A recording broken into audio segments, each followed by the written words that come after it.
Assalamualaikum warahmatullahi wabarakatuh. Jumpa lagi dalam bahasan kali ini yaitu relasi dan fungsi.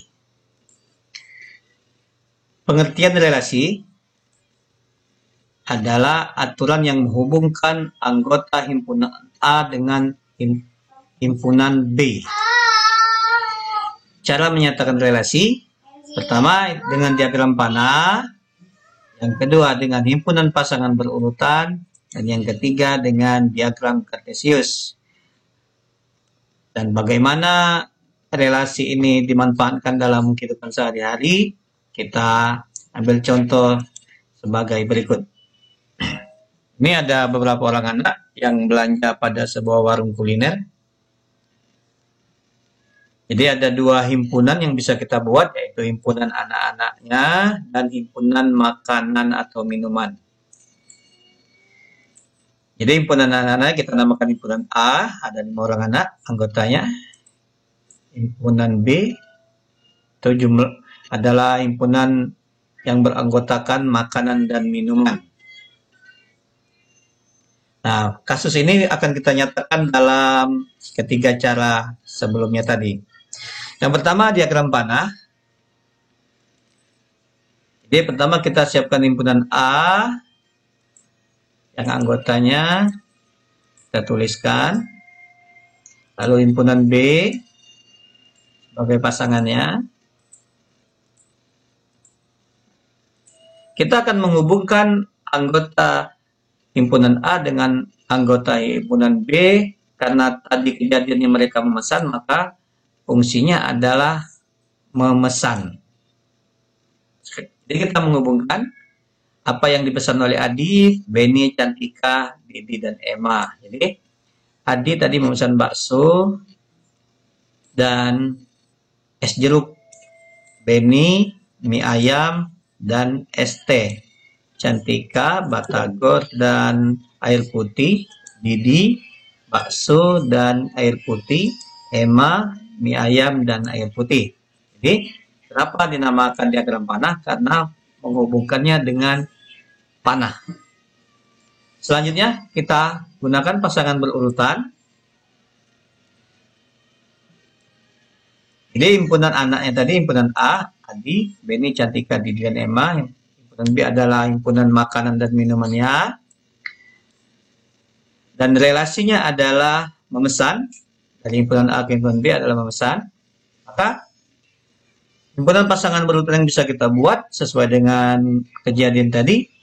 Jadi Adi, ini kita baca, Adi memesan bakso. Adi memesan jeruk. Beni memesan mie ayam. Beni memesan es teh dan seterusnya. Jadi cara penulisannya untuk pasangan berurutan ini dimulai dengan kurung kurawal, lalu setiap fungsinya itu diapit dengan tanda kurung dan dipisahkan dengan koma. Ini. Kita lanjutkan ke diagram kartesius. Bagaimana menampilkannya? Jadi diagram kartesius itu terdiri dari dua buah sumbu, yaitu sumbu datar dan sumbu tegak. Di mana sumbu datar ini kita buat untuk himpunan yang pertama, himpunan anak. Biasanya seperti itu, boleh juga dipasangkan untuk sumbu tegak, tergantung selera, tapi biasanya untuk yang datar. Itu nama yang di awalnya. Yaitu nama anaknya tadi Adi, Beni, Cantika, Didi, dan Emma. Lalu untuk sumbu vertikal itu nama makanan dan minumannya kita tulis. Selanjutnya kita akan meletakkan nokta-nokta atau titik yang menyatakan bahwa pesanan dan anak yang memesannya. Yaitu Adi tadi memesan bakso. Di titik yang garis yang menghubungkan Adi dan bakso. Satunya lagi dia memesan es jeruk. Beni memesan mie ayam dan es teh dan seterusnya.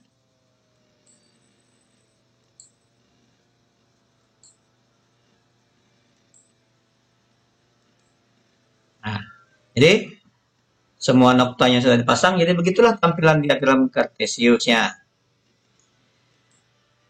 Selanjutnya kita ke pengertian domain, kodomain, dan ring dari suatu relasi. Apa itu domain? Domain itu nama lainnya adalah daerah asal.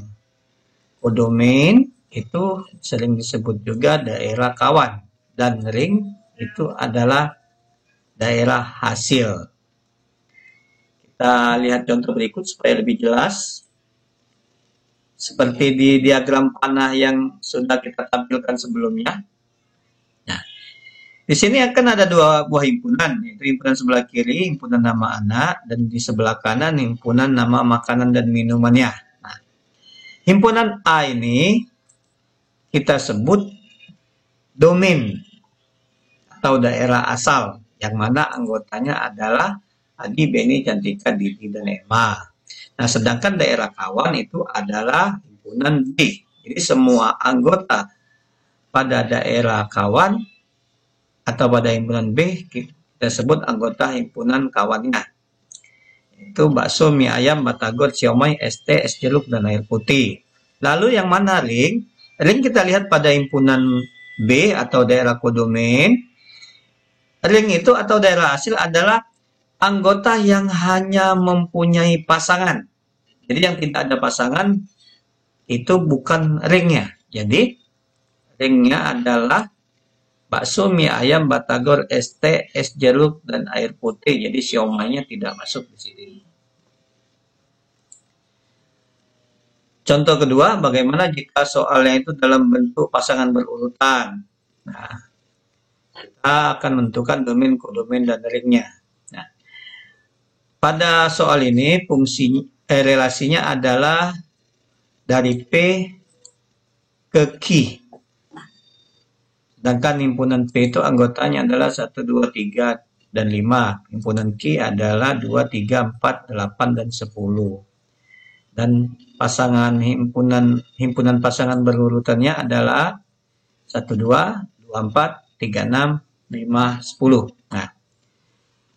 Nah, karena relasinya adalah himpunan dari P ke hubungannya relasi dari P ke Q, maka daerah asalnya itu tentulah itu adalah daerah himpunan P. Atau bisa kita lihat di himpunan pasangan berurutannya yang bagian depannya 1, 2, 3, dan 5. Sehingga kita peroleh domainnya adalah 1, 2, 3, dan 5. Untuk daerah kawan, sepertinya tadi kan relasinya dari P ke Q, maka kawannya itu adalah semua anggota himpunan Q. Sehingga domainnya atau daerah kawannya adalah 2, 3, 4, 8, dan 10. Nah, yang mana ring? Untuk ring, kita bisa melihat dari himpunan pasangan berurutan, yaitu pada pasangan yang sebelah kanannya. 1, 2, kita ambil 2, 2, 4, yang kita ambil adalah 4. Ringnya ada 4. Dalam 4, 3, 6, itu ringnya 6, 5, 10, ringnya 10. Sehingga ringnya adalah 2, 4, 6, dan 10. Ya. Untuk yang diagram kartesius, ini kita punya data sebagai berikut. Jadi, daerah kawannya itu adalah pada sumbu data. Jadi, tetapi di sini ada yang tidak punya pasangan, maka ini di 5 tidak ada pasangan, maka 5 itu adalah bukan anggota domain. Jadi yang kita ambil ada yang punya pasangan saja, 1, 2 ada, 3 ada, 4 ada, 5 tidak ada, 6 ada. Jadi domainnya adalah 1, 2, 3, 4, dan 6. Untuk kodomain adalah pasangan atau di sumbu B. Jadi semuanya ini bisa kita ambil. Semuanya bisa kita ambil. Atau kalau kita tinggalkan 1, bisa juga. Jadi lainnya bisa kita ambil hanya mulai dari 2, 3, 4, 5, 6. Boleh seperti itu. Atau ini karena 5-nya juga tidak ada pasangan, boleh juga kita ambil 2, 3, 4, dan 6. Boleh seperti itu. Tapi biasanya diambil semuanya. Nah, untuk ring, kita lihat yang pada daerah kawan, itu yang ada pasangan saja. Sedangkan di sini yang tidak ada pasangan itu adalah 1 dan 5, sehingga ringnya adalah 2, 3, 4, dan 6. Sekarang kita ke fungsi. Apa pengertian fungsi? Jadi di sini kata-kata kunci untuk menentukan suatu relasi itu fungsi atau bukan adalah kata ini, setiap anggota himpunan A dipasangkan tepat satu dengan anggota himpunan B. Jadi, supaya lebih jelas kita lihat contoh berikut. Fungsi atau bukan relasi berikut. Kita uji ini dengan definisinya. Ya, setiap anggota A dipasangkan tepat satu. Kita lihat ini, apakah anggota A semuanya dipasangkan dan tepat satu.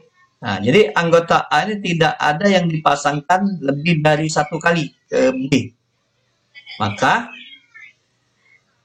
relasi ini adalah fungsi.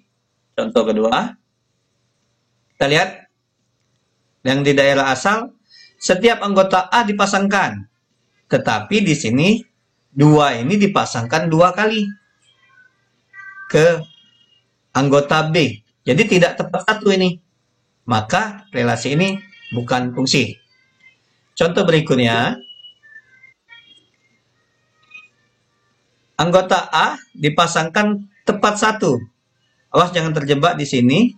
Ini 1 ini dipasangkan ke B, jadi tepat satu. 3 dipasangkan juga ke B, tepat satu. Jadi ya, yang diperhatikan hanya anggota himpunan A. Jangan memperhatikan B. Jadi yang ini adalah relasi ini fungsi. Contoh keempat, kita lihat di sini. Setiap anggota A itu harus dipasangkan tepat satu. Nah, kita lihat di sini 3 tidak dipasangkan, maka jelas ini bukan fungsi. Jadi, kalau sudah mengerti fungsi, kita akan mempelajari sifatnya. Sifat fungsi ada 3, yaitu surjektif, injektif, dan bijektif. Apa itu fungsi surjektif? Jadi pengertian setiap anggota B mempunyai pasangan dengan anggota A. Jadi kebalikan jika kita mau menyelidiki itu fungsi atau relasi itu merupakan fungsi atau bukan. Jadi memperhatikan anggota A-nya. Nah, kalau mengetahui sifat fungsi, kita harus memperhatikan anggota B-nya. Setiap anggota B mempunyai pasangan pada anggota A. Jadi ini semuanya dipasangkan.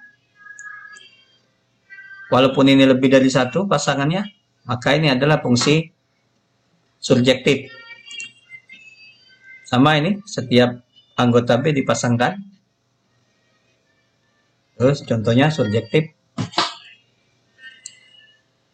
Ke sifat kedua, injektif. Artinya jika setiap anggota B mempunyai pasangan anggota A hanya tepat satu saja. Contohnya, jadi anggota B ini dipasangkan tepat satu dengan anggota A. Jadi walaupun ada yang tidak dipasangkan. Jadi mungkin bisa dipengertikan secara lain, itu anggota B ini lebih banyak dari anggota A, sehingga ada anggota A yang tidak berpasangan dengan anggota B. Nah, fungsi yang ketiga, fungsi bijektif, itu korespondensi satu-satu, itu adalah gabungan dari subjektif dan injektif. Contohnya ada 2, kita kasih. Jadi ciri-cirinya dipasangkan tepat satu dan banyak anggota A sama dengan banyak anggota B. Seperti ini. Demikianlah bahasan kita kali ini. Semoga video ini bermanfaat dan membawa kemaslahatan bagi kita semua. Terima kasih atas perhatiannya. Jangan lupa subscribe, like, dan komen. Wassalamualaikum warahmatullahi wabarakatuh.